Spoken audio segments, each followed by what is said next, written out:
Vou falar aqui da biografia do autor José Ortega Gassetti. Ele nasceu em Madrid, em 9 de maio de 1983. A família de sua mãe era proprietária do jornal madrilenho Era Imperial. E seu pai, jornalista e diretor desse mesmo diário. Essa relação com o jornalismo foi essencial para o desenvolvimento de sua formação intelectual e seu estilo de expressão literária. Grande parte de seus escritos filosóficos foram produzidos a partir do contato com a imprensa.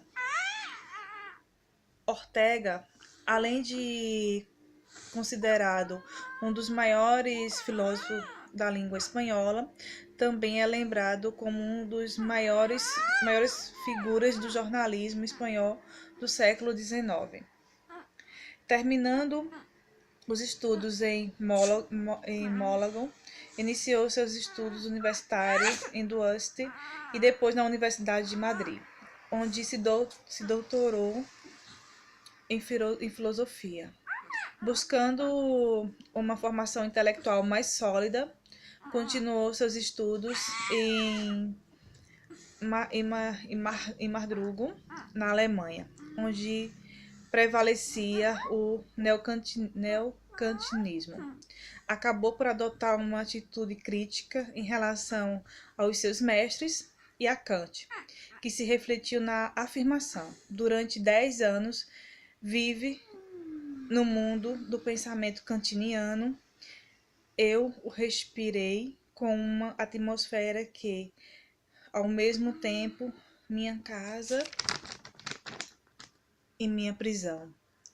Com grande esforço, consegui evadir-me da prisão kantiniana e escapei de sua influência atmosférica. A partir de 1910, iniciou uma vida pública repartida entre a docência universitária e atividades políticas e culturais extraacadêmicas. Suas obras se revestem de um caráter extremamente crítico. Uma das suas obras que chamou bastante atenção foi A Rebelião das Massas, obra-prima de José Ortega Gassetti. Começou a ser publicado em 1926, no final, num jornal madrilenho, El Sol. Retrata as grandes transformações do século XX, especialmente na Europa, com ênfase no processo histórico de crescimento das massas urbanas. Não se refere às classes sociais, mas às multidões e aglomerações, tendo esse contexto como passo de fundo. Ortega discute temas, esses temas aparentemente contrários entre si, mas que funde ou deve fundir-se numa unidade de sentido, e assim que contrapõe individualismo e submissão ao coletivo, comunidade, nação e Estado, história, presente e porvir. Homens cultos e especialistas do poder arbitrário, respeito à opinião pública, juventude e velhice, guerra e pacifismo, masculino e feminino. São tópicos que, inevitavelmente, nos induzem à reflexão crítica. Em alguns casos, são apresentados de forma extremamente provocativa. discutindo o fato de que os antigos gregos expressavam um certo desprezo pelas mulheres, acaba por concluir que estas acabaram se masculinizando. Exemplo, Vênus, né? E Nilo é uma figura masculina, másculo feminil, uma espécie de atleta com seios. E é um exemplo de cômica, de insinceridade que tenha sido proposta tal imagem ao entusiasmo dos europeus durante o século XIX, quando sua interpretação do modelo escravocrata é bastante sugestivo.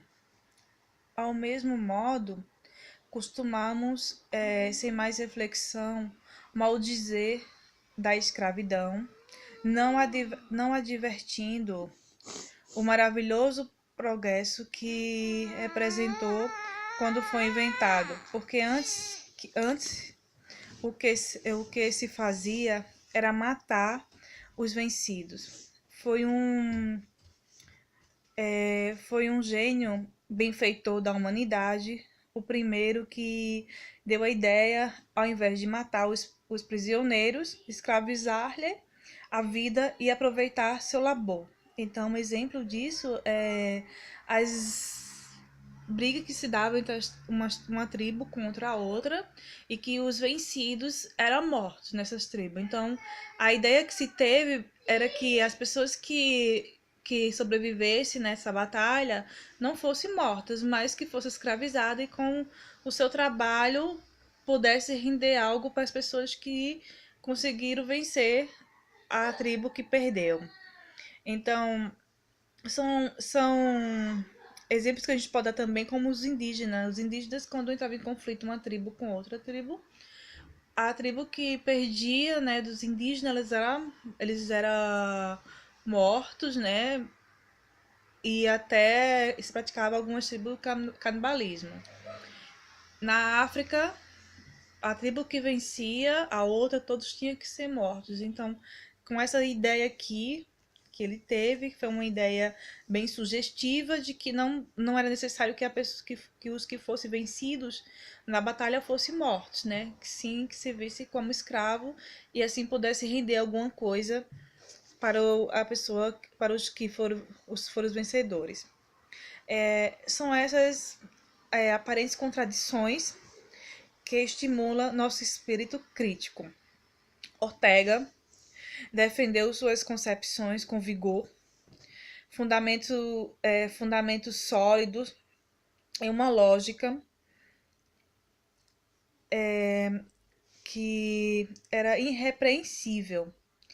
Em poucos momentos foi totalmente conclusiva, mas deixou uma enorme abertura para que possamos repensar as ideias, né, que defendeu em seus dias, adaptando-as ao nosso tempo e ao qual viveremos no futuro, né? Então, assim, a questão dele é uma questão muito atual, que foi questões críticas que foram pautadas naquela época, né, dentro de um contexto histórico que hoje em dia está bem aí na atualidade, né? A escravidão em si, ela nunca acabou, apenas ela foi, como posso dizer, democrática, né? Foi uma forma, entre aspas, de democracia, o fato de não matar e deixar a pessoa viva para que pudesse